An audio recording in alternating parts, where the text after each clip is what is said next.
Hello guys, at syempre nandito na naman tayo at ito pag-usapan na naman natin patungkol kung paano naging kawaawa itong si Fentaboy. Total, sinasakyan ng mga didilis ang issue ni Maduro, no? Di sakyan na nga naman natin. At ito, pag-usapan natin kung paano kinawawa ng China itong si Fentaboy. Tingnan natin pag-usapan natin ngayon. Ito, sige, let's go.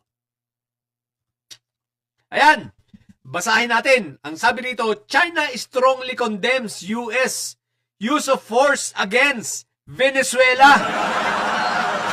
Hindi lang po yung ito ay patungkol sa paghuli kay ano pangalan ito, kay Maduro.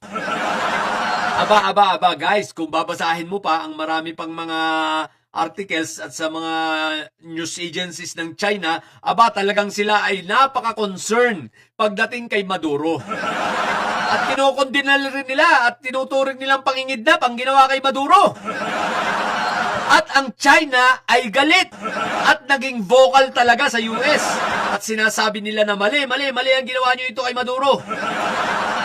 Bakit nyo ito hinuli? Ito ay kaalyado namin. Maliwanag naman po, kaalyado naman talaga ng Venezuela, ang China at ang Russia.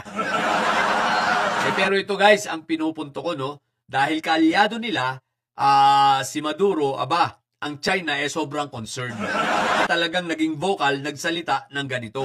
Kinokondena nila ang China, ang US, at parang ang gusto pa nga nila kunin talaga si Maduro. At galit ang China dahil kinuha nila si Maduro na kaalyado nila at tinuturing na kaibigan. Ang tanong, anong kinalaman ni Fentaboy dito? Bakit ko naman si Fentaboy ay idinadamay? Simple lang naman. Ang tanong ko, si Fentaboy ba nagmalasakit ba ang China? Tunay na malasakit ang China kay Fentaboy? Nung siya ay hulihin? Nung siya ay kidnapin na sinasabi ninyo? Bagamat napakalaki ng pagkakaiba nitong dalawa, talagang itong si Maduro masasabi natin kinidnap. Dahil, di ba, hindi naman ito hinahina ng warrant of arrest ng ICC dito sa pagkakataong ito, di ba? Ang tanong, kinidnap pa siya ng US o hindi? Di malamang-lamang, mukhang kinidnap talaga. Naka-blindfold pa, nakaposas. Habang si Fentaboy, hindi naman kinidnap. Diba? Si Fentaboy, sitting pretty pa sa ereplano. Walang posas. 12 hours bago nakuha. 12 hours na nagpakiusapan. Hanggang sa mapilitang sumama na. Kaya malayo, hindi kinidnap. Pero ang punto ko, ano ba ang ginawa ng China nung hulihin si Fentaboy? Sige nga, tingnan nga natin ang kanilang statement nung hulihin si Fentaboy. Katulad kaya ng statement na ito na ibinigay na very, very strong ang China against sa US? Ano kaya? Tingnan nga natin.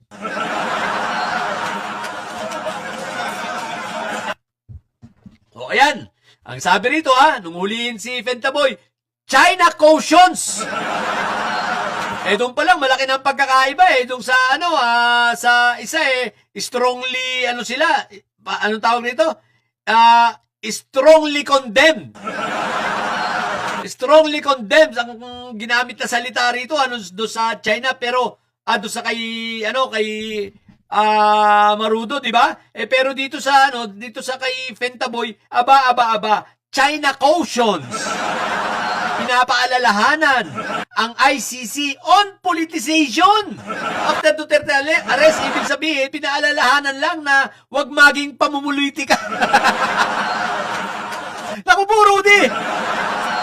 Hindi nila kinondena ang ICC. Pinaalalahanan lang nila na wag maging mapoliticize ang pagkaka-aresto. Ibig sabihin, wala silang pakialam at pagkatapos ng statement nito, wala nang kasunod. Wala na silang pakialam. Akala ko ba kaibigan nyo ang China? Akala ko ba best friend ni Fentaboy ang China? Anyari? Wala pala siyang sinabi kay Marudo. Talagang sa kay Marudo, talagang concern ng China. Pagdating kay Fentaboy, wala lang. Sabi ng China, puro yabang lang yan. Walang kakwenta-kwenta yan. Kaya nga hindi namin itinuloy nung panahon niya gawin yung anong bridge ito? Yung sa Davao, di ba? Na inaangkin ng mga didilis. Sabi niya China, kaya nga hindi namin ituloy. Kaya wala naman kami pakialam dyan. Takaw lang yan sa pera. At si PBBM ang naging presidente, tsaka lang namin itinuloy kasi alam namin na payag siya sa aming kondisyon na walang perang ilalabas papunta sa Pilipinas agad-agad kundi sa kanila magmumula, sa kanila ibibil at sila ang magbabayad. Kumbaga tayo trabaho lang. Bagay na ayaw ni Fentaboy. Bukana Bridge yun, naalala ko na Bukana Bridge. O di ba ga? Ngayon, bakit ganito lang ang statement ng China?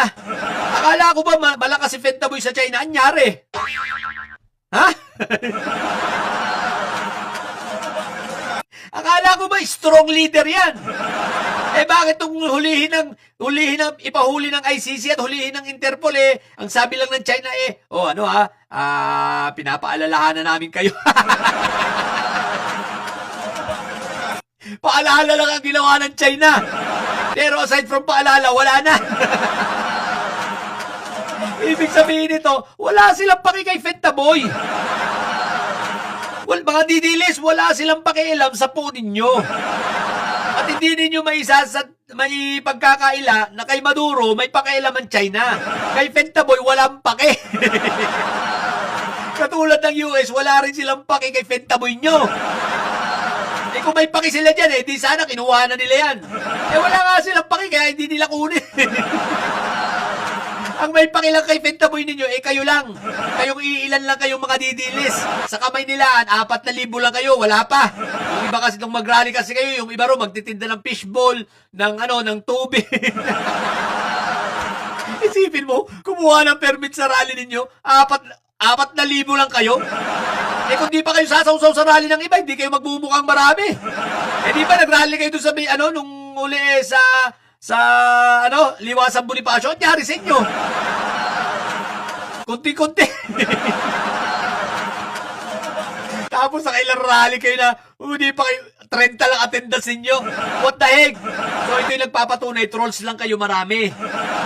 Ngayon, kung mahal pa ng China si Fentaboy, dapat hindi ganito ang kanilang statement. Bakit caution lang? Tapos nung si Maduro, talagang umalma ang China. What the heck? Sayang! Sayang ang pagiging kaibigan, sayang ang tato. Akala ko kaibigan. Yung pala naman wala rin. Walang kalatoy-latoy. Sabi ng China, wala namang kalatoy-latoy yung mga dutain. Puro bopol yan, puro oplox yan. Kaya yan, mga didilis, tandaan ninyo yung inyong Fentaboy, walang pakialam ang China. Nakita nyo na ang pagkakaiba Kay Maduro talagang umalma ang China pero kay Fentaboy, wala lang. Para lang may masabi na sila kunwari nagmalasakit ng konti, nagbigay lang sila ng caution. Sa bagay, di ba? Kaya nga hindi nakapunta ng China, hindi nga nag-stay si Fentaboy sa Hong Kong kasi nga tinanggihan din siya. Hindi siya tatanggapin as asylum seeker doon. Tinanggihan din siya. Yan ang totoo. Yan ay sabi ng ating puting kabayo. O, di ba ga? Ito ay pagpapatunay lamang, pagpapakita na ang China talaga, plastic rin lang si Fentaboy. Kasi nga, hindi tinupad at wala rin nangyari sa gusto nila. Kaya ngayon, dumidiskarte lang sila ng sarili nilang pangaharas sa West Philippine Sea kasi walang pakinabang daw sa kanila si Fentaboy. No? Kaya wag na kayong umasa na talagang ang China gustong-gusto pa si Fentaboy. Wala na po. Pinabayaan na kayo lang mga didilis na obob ang nagtsatsaga. So yun lang. Sa mga didilis dyan ng mga bobo at may sayad, ang tatay nyo ay karton. Manatili kayong mga may sayad sapagkat ang may sayad ay laging high blood. Bye!